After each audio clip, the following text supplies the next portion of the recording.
Crypto का भी हम क्रेज़ देख रहे हैं देखिए। हालाँकि रिस्क इन्वेस्टमेंट है, लेकिन इसको आप कैसे देखते हैं और जो न्यू इन्वेस्टर है उनको क्या सलाह देंगे आप? क्रिप्टो एक बहुत ही ट्रेंडिंग वर्ड है पिछले कई सालों से।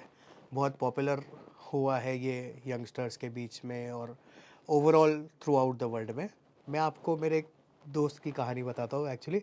उसने बिटकॉइन में इन्वेस्ट किया था। हुँ, तो एक समय पे तो उसके इतने पैसे बन रहे थे कि उसने लाइफ में ये सोच लिया कि मुझे अब लाइफ में कुछ करने की ज़रूरत ही नहीं है। हुँ, ठीक है? और एक ही महीने में उसके साथ ऐसा हो गया कि मेरा तो घर-बार लुट गया पूरा का पूरा। वो ऐसी सिचुएशन में आ गया। तो क्रिप्टो जो है ना, ये इसी तरीके का एक कंप्लीट स्पेक्युलेटिव चीज़ है, इन्वेस्टमेंट ऑप्शन है। आज के टाइम पे इंडिया में तो ये अनरेगुलेटेड है। हुँ। सो अगर आपको लॉटरी टिकट खरीदनी है तो आप क्रिप्टो में इन्वेस्ट कर सकते हैं। अच्छा। पहले अगर आपके बाकी इन्वेस्टमेंट ऑप्शंस अगर सॉर्टेड है, आपके इमरजेंसी फंड्स और आपके गोल्स के लिए जो आपको इन्वेस्टमेंट करने हैं, वो सब आपने कर लिया। तो अगर आपको बस एक लॉटरी टिकट की तरह इसको देखना है, आप आपके पोर्टफोलियो का 1% 2% अगर इन्वेस्ट करना चाहते हो, जितना आप लॉस बेयर कर सको, हुँ। उतना आप इसमें इन्वेस्ट कर लो क्रिप्टो में। ये मेरा पॉइंट ऑफ व्यू है। मतलब न्यू बिगिनर को तो आप सलाह नहीं देना चाहेंगे कि देखिए अभी रुक जाओ, संभल जाओ और पहले देख लो अच्छे से उसके बाद इन्वेस्ट करो। हाँ, बिल्कुल, पहले आपको बाकी सब जगह पे दूसरे जो इन्वेस्टमेंट ऑप्शंस इतने सारे अवेलेबल हैं, हुँ, उसमें से थोड़ा-सा अपना इन्वेस्टमेंट जर्नी चालू करना चाहिए, थोड़ा बिल्ड करना चाहिए अपना वेल्थ हुँ। और उसके बाद में आपको क्रिप्टो जैसे रिस्की ऑप्शंस पे आने चाहिए। हुँ। अच्छा, स्टॉक पिकिंग की अगर मैं बात करूँ तो कई सारे इन्वेस्टर्स बड़े कन्फ्यूज़ हो जाते हैं कि कौन से स्टॉक को पिक किया जाए। इसको लेकर क्या कहेंगे आप? हाँ, स्टॉक पिकिंग एक बहुत ही इंटरेस्टिंग सब्जेक्ट है और ये हर कोई जानता भी है पर हर कोई समझ भी नहीं पाता इस चीज़ को, ऐसा है।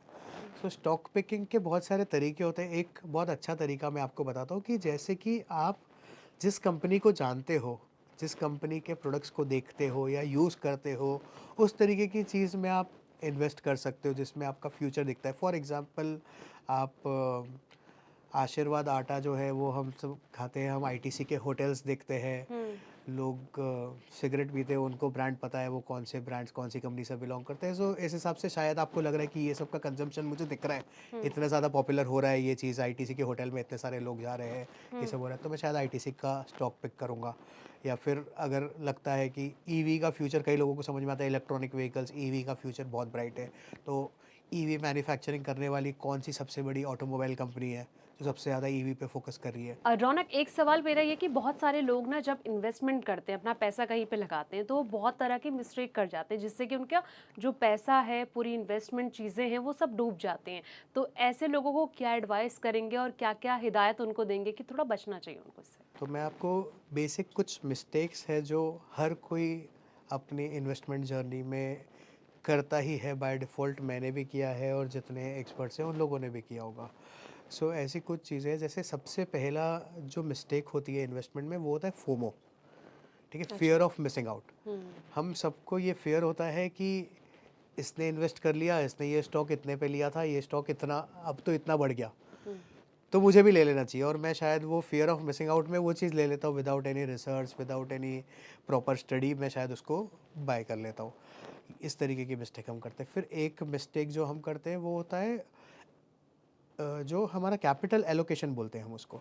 सो कैपिटल एलोकेशन प्रॉपर तरीके से ना करना, ये एक बड़ी मिस्टेक है हुँ, जो इन्वेस्टर जनरली करते हैं। अगर हमारे पास फॉर एग्जांपल मेरे पास 1 लाख रुपए है इन्वेस्ट करने के लिए, तो कई बार मैं क्या करता हूँ, एक स्टॉक पे इतना कॉन्फिडेंट हो जाता हूँ कि मैं 90,000 रुपये तो उसमें इन्वेस्ट कर देता हूँ और बाकी के बचे 10,000 रुपये में शायद 2 या 3 स्टॉक में इन्वेस्ट कर दूंगा। हुँ, तो सिर्फ एक ही स्टॉक ऐसा होगा जो मेरे पूरे पोर्टफोलियो का रिटर्न ड्राइव करेगा। हुँ, बाकी जो 3 स्टॉक्स हैं वो उनका कोई वेटेज ही नहीं है मेरे पोर्टफोलियो में। तो कैपिटल एलोकेशन जो है, हुँ, ये भी एक बहुत बड़ी मिस्टेक है जो बहुत सारे लोग करते हैं। हुँ, ठीक है, इसके बाद में एक बहुत इम्पॉर्टेंट चीज़ है, वो है इमोशनल डिसीजन मेकिंग। अच्छा। हम इमोशंस में बहुत सारे डिसीजन ले लेते हैं जब हम इन्वेस्टमेंट करने जाते हैं तब। इमोशन में डिसीजन क्या होते हैं, अगर मार्केट फॉल हो रहा है तो हम पैनिक में हम डर जाते हैं और हम वो डर के इमोशन में हम स्टॉक्स बेच देते हैं हमारे, जिससे हुँ, हमें लॉस हो जाता है शायद। और जब मार्केट बहुत ज़्यादा बढ़ रहा है तो हमारे ग्रीड के इमोशन में हम तब स्टॉक बाय कर लेते हैं जब वो शायद बहुत ज़्यादा ओवर वैल्यूड होता है। बिल्कुल। हुँ, और बहुत सारे लोग स्टॉक्स में ये भी चीज़ नहीं समझते कि अगर स्टॉक 100 रुपए का है तो वो सस्ता है, और स्टॉक 1000 रुपए का है तो वो महंगा है, इस तरीके से लोग देखते हैं। बट जबकि ये ट्रू नहीं है। जो स्टॉक की वैल्यू है वो उसका टोटल ओवरऑल वैल्यूएशन पे देखा जाना चाहिए। ठीक है, आप 100 रुपए का स्टॉक ले रहे हो वो सस्ता है, और 1000 रुपए का स्टॉक ले रहे हो वो महंगा है, ऐसा नहीं है। हो सकता है शायद 5000 रुपए का स्टॉक है, उसकी भी वैल्यूएशन इतनी कम है कि वो ज़्यादा सस्ता हो। तो वैल्यूएशन समझना बहुत इंपॉर्टेंट है, रादर देन स्टॉक प्राइस को देखना। हुँ। बिल्कुल, ये कई फैक्टर आपने बताए और मुझे लगता है कि इस वक़्त जो इन्वेस्टर हमें देख रहे हैं ना, तो उनके बड़े काम की ये चीज़ें आने वाली है। अच्छा, एक सवाल मेरा ये कि अभी जैसे कि हम देख रहे हैं कि मार्केट में ना इस बार इक्विटी और कंपैरिज़न किया जाए मेटल की, ख़ास तौर पर गोल्ड और सिल्वर की बात की जाए, तो देखिए बूम है। लगभग 50% रिटर्न मिलना और कहीं न कहीं इक्विटी को बीट करना, ये अपने आप में बड़ी बात है और इन्वेस्टर जो हैं कि अब कहीं न कहीं थोड़ा-सा डाइवर्सिफ़ाई कर रहे हैं गोल्ड की तरफ, सिल्वर की तरफ। तो ऐसे में आप इसको कैसे देख रहे हैं और आपको क्या लग रहा है कि क्या फ्यूचर है? मतलब आपको लग रहा है कि आने वाले वक़्त में ऐसा तो नहीं कि इक्विटी बीट हो जाएगा? अ, देखिए, ये तो सारे इन्वेस्टमेंट ऑप्शंस की हमने अभी तक बात करी, हुँ, हमने स्टॉक्स की भी बात करी, हमने गोल्ड, सिल्वर, रियल एस्टेट सबकी बात करी। तो इसीलिए डाइवर्सिफिकेशन बहुत इंपॉर्टेंट है, क्योंकि कभी आपका गोल्ड, सिल्वर बहुत अच्छा चलेगा, कभी आपके स्टॉक्स बहुत अच्छे चलेंगे, लार्ज कैप अच्छे चलेंगे, कभी शायद आपके मिड कैप, स्मॉल कैप बहुत अच्छे चलेंगे, लार्ज कैप उतने अच्छे नहीं चलेंगे। कभी आईटी सेक्टर अच्छा चलेगा, कभी बैंकिंग अच्छा करेगा, कभी ऑटोमोबाइल्स अच्छा करेगा, कभी एफएमसीजी अच्छा करेगा। Hmm, so it will always be like that. Hmm, That is why you need to be invested in multiple assets, hmm, okay, and you need to have a balance of all of that. That is how you will get the best return. आप अपने portfolio पे बहुत ज़्यादा अच्छा return लेके आ पाएंगे फिर। हुँ। तो मतलब आप ये कहना चाह रहे हैं कि मतलब दोनों में ट्राई कर सकते हैं और कहीं न कहीं आपके पोर्टफोलियो जहाँ पर आपको लग रहा है कि बेस्ट रिटर्न आने की उम्मीद है, वहाँ पर आप दाँव लगा सकते हैं। अच्छा रौनक, एक सवाल मेरा ये म्यूचुअल फंड पर आते हैं। एसआईपी का क्रेज़ देखिए बहुत तेज़ी से बढ़ रहा है, अभी हम थोड़ी देर पहले बातचीत भी कर रहे थे। तो क्या लग रहा है कि अभी ये कितना सेफ़ इसे माना जा सकता है? S I P of course one of the most safest बोलूँगा मैं, हुँ, इन्वेस्टमेंट ऑप्शन है। एस आई पी के बहुत सारे बेनिफिट्स हैं जो कि आपको बाकी सारे ऑप्शंस में नहीं मिलते। सबसे पहली चीज़, आप एस आई पी बहुत ही छोटे अमाउंट से स्टार्ट कर सकते हैं। एक नए हुँ, इन्वेस्टर को जब इन्वेस्ट करना है तो एस आई पी 500 रुपये, 1000 रुपये हर महीने से ही एस आई पी स्टार्ट हो सकता है। हुँ, ठीक है, दूसरी चीज़, एस आई पी में आपको बेनिफिट क्या मिलता है कि आप ओवरऑल रेगुलर इंटरवल्स पे आप इन्वेस्ट कर रहे हैं। हुँ, सो आप हर प्राइस लेवल पे आप मार्केट्स में इन्वेस्ट करे जा रहे हो। Hmm, so over a long period, जब हम 15 ईयर्स, 20 ईयर्स का हॉराइजन लेते हैं, हुँ, तो जो ओवरऑल रिटर्न आता है वो ऊपर नीचे होके बहुत अच्छे रिटर्न्स मिलते हैं हमें। हुँ, सो जब मार्केट ऊपर जा रहा है तभी भी हम इन्वेस्ट करें, जब मार्केट नीचे जा रहा है तभी भी हम इन्वेस्ट कर रहे हैं। हुँ, सो ये जो डिसिप्लिन हमको मिलता है एसआईपी में, वो इसकी सबसे बड़ी ब्यूटी है कि आपको रिटर्न्स बहुत अच्छे मिलते हैं आगे चल के। बिल्कुल। हुँ, फिर जो सीआईओज होते हैं बड़े बड़े एएमसीज के, they are hmm, so expert, they are so well versed. वो लोग मार्केट्स को बहुत अच्छे से समझते हैं, और वो लोग बहुत अच्छे स्टॉक्स को पिक करते हैं हमारे लिए, हुँ, हमारे बिहाफ पे वो इन्वेस्ट कर रहे हैं। हुँ, तो एस आई पी ऑफकोर्स एक बहुत अच्छा ऑप्शन है। हुँ, एक और बहुत इंपॉर्टेंट एस्पेक्ट है एस आई पी का या म्यूचुअल फंड्स का।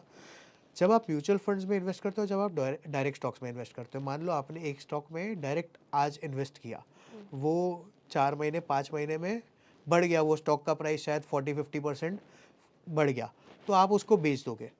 ठीक है, हुँ, और म्यूचुअल फंड्स में क्या होता है कि जो सीआईओ है, जो फंड मैनेजर है, वो हुँ, लोग कॉल्स लेते हैं इसको कब इसको इन्वेस्ट करना है, क्योंकि उनको उसकी रियल वैल्यू पता रहती है। हुँ, तो उसमें शायद जो आपको 40-50% का रिटर्न देख के आप सेटिस्फाई होकर उसको बेच दिए, हुँ, वो म्यूचुअल फंड शायद वैसा नहीं कर। म्यूचुअल फंड को पता है कि इसका रिटर्न तो 500% तक जा सकता है। Hmm, hmm, so they are well aware about that. तो वो एक बहुत बड़ा बेनिफिट होता है। इसके साथ साथ एक टैक्सेशन का भी बड़ा बेनिफिट होता है, जो लोग शायद नोटिस नहीं करते, क्योंकि इतना हुँ, बड़ा इम्पैक्ट लोगों को दिखता नहीं है। जब आपने 50% में उसको बुक कर लिया प्रॉफिट, तो आपका उसी टाइम पे उसको एक टैक्स ड्यू हो गया, जो आपको हुँ, टैक्स पे करना पड़ेगा। हुँ, बट म्यूचुअल फंड्स में ऐसा नहीं होता। जब आप 20 साल बाद वो यूनिट्स बेचोगे, तब आपको टैक्स पे करना पड़ेगा इस चीज़ के ऊपर। हुँ। एंड उसका रेट जो है टैक्सेशन का, वो भी बहुत लोअर होता है as compared to direct stocks जो आपने शॉर्ट टर्म में एग्जिट किया वो। अच्छा रौनक, एक मेरा सवाल और कि मतलब जब भी हम इन्वेस्टमेंट की बात करते हैं तो ज़्यादातर लोग ना लॉन्ग टर्म को लेकर ही एडवाइस करते हैं। अच्छा, अगर किसी को पैसे से, जैसे कि शुरुआत में मैंने कहा था कि आज के इस टॉपिक में पैसे से पैसा कैसे बनाया जाए, तो आप क्या मानते हैं कि पैसे से पैसा बनाना किस चीज़ में आसान है? शॉर्ट, मिड स्टॉक में पैसा लगा के या फिर लॉन्ग टर्म के लिए सोच के पैसा बन सकता है? सो शॉर्ट मिड टर्म जो होता है वो, उसको आप इन्वेस्टमेंट बोल नहीं सकते, उसको आप मोर और लेस ट्रेडिंग बोलेंगे। Hmm, it is a trading that you are doing. Investment जब हम बोलते हैं तो ये हमेशा लॉन्ग टर्म ही है। आप किसी भी बड़े इन्वेस्टर की बात करो, जिनके हम एग्जांपल्स लेते हैं, वॉरेन बफे हो गए या राकेश झुनझुनवाला हो गए, बिल्कुल। हर किसी ने लॉन्ग टर्म स्टॉक इन्वेस्टिंग से ही पैसा बनाया है। सो वॉरेन बफे का एक बहुत फेमस कोट है, stock market transfers money from impatient to patient. Hmm, ठीक है, अगर आप थोड़ा सा पेशेंस नहीं रख पाएंगे तो शायद आप गलती कर बैठेंगे इन्वेस्टमेंट में, और अगर आप पेशेंस रखेंगे लॉन्ग टर्म का तो आपके इन्वेस्टमेंट सही होने के चांसेस बहुत ज़्यादा है। हुँ। सो मार्केट हमेशा पेशेंस जो रखता है उसको रिवॉर्ड करता है।